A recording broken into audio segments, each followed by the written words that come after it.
It's the maiden voyage of this cargo ship. Newly restored at great expense, she takes to the water with ease.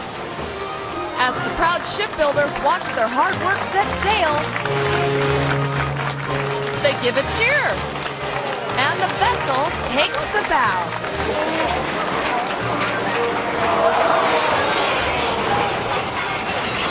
This engineer suddenly realizes that his calculations were a little off.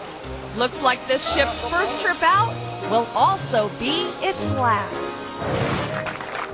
And as for the designers of this vessel, let's just say they're in deep water.